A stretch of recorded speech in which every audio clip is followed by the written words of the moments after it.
Hi everyone, I'm Clayton DeCorn at JLC Live in Providence. I'm with Bill Leys of Central Coast Waterproofing out of San Luis Obispo. San Luis Obispo. And you specialize in walkable deck surfaces.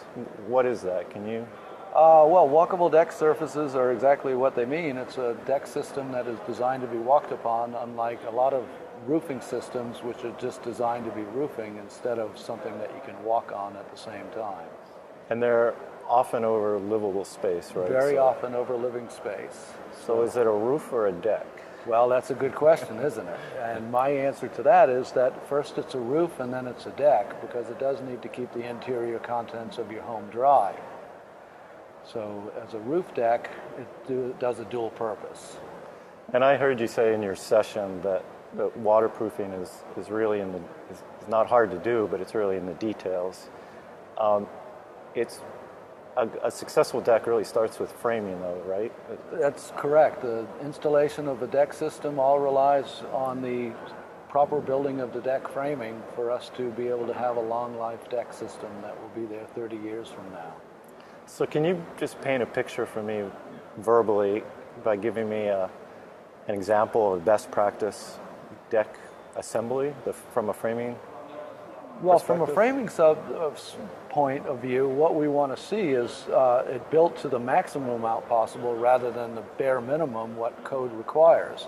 So, what we find is that code requires a 5/8 inch plywood deck over 2x8 joist, 16 inches on center. So what we're looking for is really 1 1/8 or 3/4 inch plywood over joists that are 2x10 or 2x12, and maybe they're 10 inches or 12 inches on center to reduce deflection and movement in the deck. So that's where it all starts from, is right there in the framing. So in order to get the kind of deflection, you're sometimes limited by the depth of the joist that you can use. I mean, ideally we'd be using a 2x12 or something really beefy, but if we are limited, where do we go from there? Well, there are a couple of different ways you can do that, and the easiest way to accomplish that is usually with extra joists in there, where instead of going 2x16 or 16 inches on center, we'll go 8 inches on center to be able to get that deck stiff enough so that we reduce the deflection. Of course, I'm not doing that, the contractor is doing that, and that's why we want to be involved with the contractor early on from the deck project so that we can eliminate those kinds of problems before we get called in and say we need to waterproof this and start going. So if we're actively involved early, we can alleviate problems that may crop up later on. Sure. You mentioned 1 1/8 inch plywood. That's pretty beefy stuff. Is the grade dependent on the coating that's going to go on top of it? Or? Absolutely. The different coatings that are available to us all have different plywood requirements, and some of them require an exposure 1 rough grade plywood, and some of them require smooth sanded plywood that has no flaws or bands in it or footballs, what we call, to avoid reflecting through the coating. So it depends on the coating of what you're going to use for the plywood, and that's why it's so important to get the deck contractor involved early on so that we don't have those problems where that plywood isn't acceptable. We need to skin it back over with a 3/8 inch sheet of plywood that's better for it and won't reflect that. Yeah. And talk to me a little bit about the installation of the plywood in order to get the kind of performance you're looking for your coating.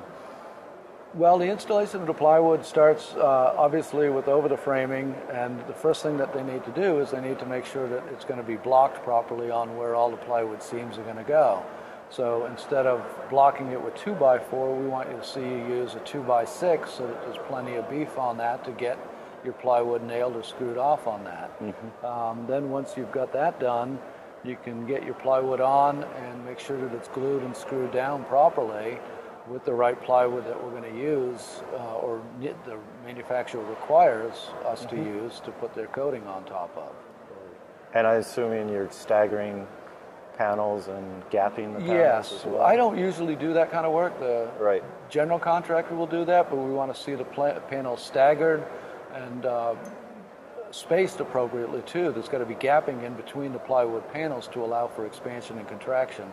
And that's easily accomplished just by using an 8-penny nail in between to set your panels in so that you have proper gap. So I heard you say in your session that the slope of the deck is really important. How's that done at framing? Well, framing a deck is easy to do, and sloping it at the same time, or I should say sloping the deck at the time of framing, is the easiest thing to do.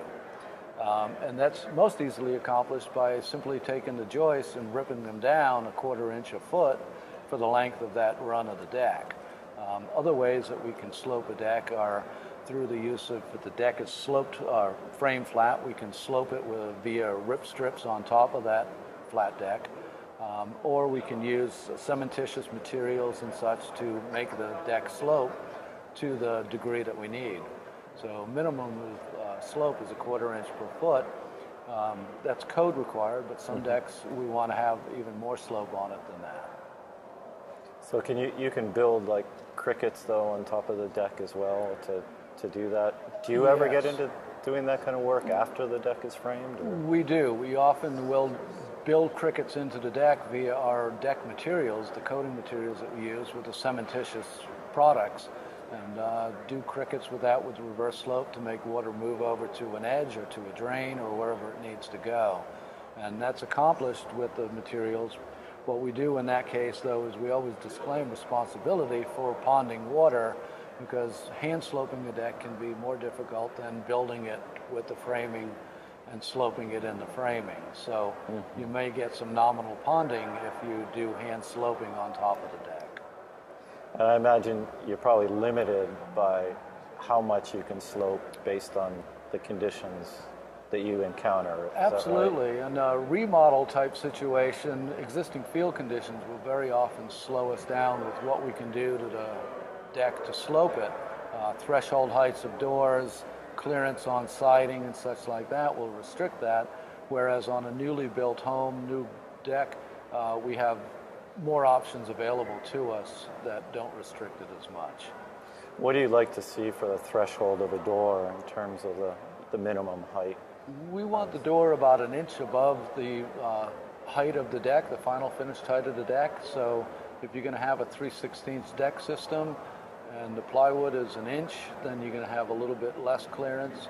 So we want to have it built up so that you have 1 inch final clearance after the deck is built. So a 2x laying on the deck surface, plywood will give you that. Would give you that if Yes. the door is sitting up on a Absolutely. plate.